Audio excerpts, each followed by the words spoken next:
Adlaw sa pagpahigayon nga Oplan Kaluluwa 2022 dinhi sa dakbayan sa Dapitan. Mao kini ang pinakadako nga pampubliko nga sementeryo dinhi sa syudad, ang Dapitan Cemetery. Sa karong orasa, sulod gawas na ang mga tawo aron sa pagduaw sa ilang mga minahal sa kinabuhi nga mitaliwan na.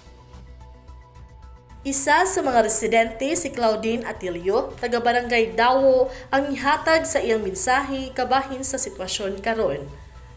Una sa tanan, mapasalamaton ko sa ato ang PNP, ato ang Dapitan City Police, kay hapsay ug maayo jud ang ato ang undas karong panahona. And so far, wala man sad ko nakita nga medyo kakulian sa akong pagpanangkot dinhi subay sa mga sigpit nga mga dalan. Og hinaot unta nga hangtod sa Nobyembre 2, ing-ani lang hapon kahapsay ug sa mga sumusunod nga tuig sa ato ang All Saints Day ug All Souls Day. Sa mensahe ni Police Major Rochelle Gallo, Deputy Chief of Police dinhi sa Dakbayan, siya nagpahimangno sa mga ginadili ug angay buhaton sa mga gustong moduaw dinhi sa sementeryo. Mayong pagsaulog na to karon sa ato ang Undas 2022.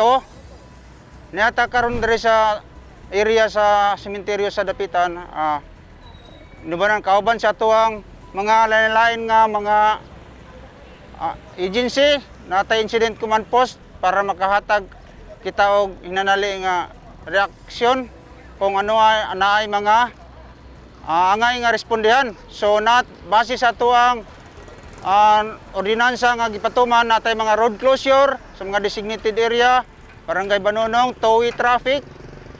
Ang atuang mga sementeryo, bawal na to ang pagsulod sa mga sakyanan. Natay mga designated police assistance desk sa sulod o sa gawas. Nagmonitoring po sa mga katawan sa sulod, kalihukan. Bawal na to ang atuang mga banha, ang mga makatugaw sa nasa pagampo.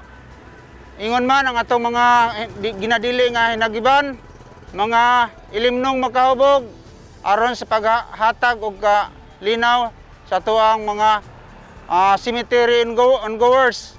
So hinaot nga ang atong mga katawhan nga manhiyay sa mohatag og timbaya sa atong nitaliwan nga mga minahal, mo abide kita sa atong mga palisiya og ginadili nga mga angay buhaton aron hapsay sa atuang pagsaulog niyaning maong kalihukan. Lipay na po ko nga wala na yung pandemic karon, makita na po ng mga tao na susuroy.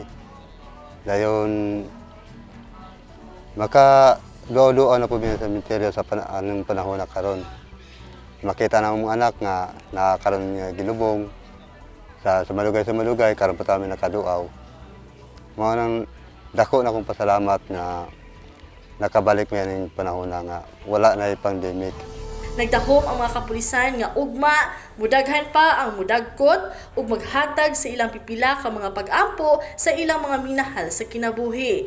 Aduna sa mga grupo sa Kabatanunan, sa Purok Dapdap, Barangay Banunong, nga may patigayon sa pagpamintal sa mga pantyon nga anaa sa gatos ka pesos. Tungod sa suporta sa panggamhanang lokal sa Dapitan, pinaagi sa mga buhatan sa City Disaster Risk and Reduction Management, Traffic Management, Primo, DILG, ug dakip na ang mga personahe gikan sa Provincial Disaster Risk and Reduction Management, PNP, BFP, BGMP, Kabalikat ug Boy Scout of the Philippines anaa ang palinawon ug hapsay nga pagpatigayon sa Undas 2022 dinhi sa Dakbayan.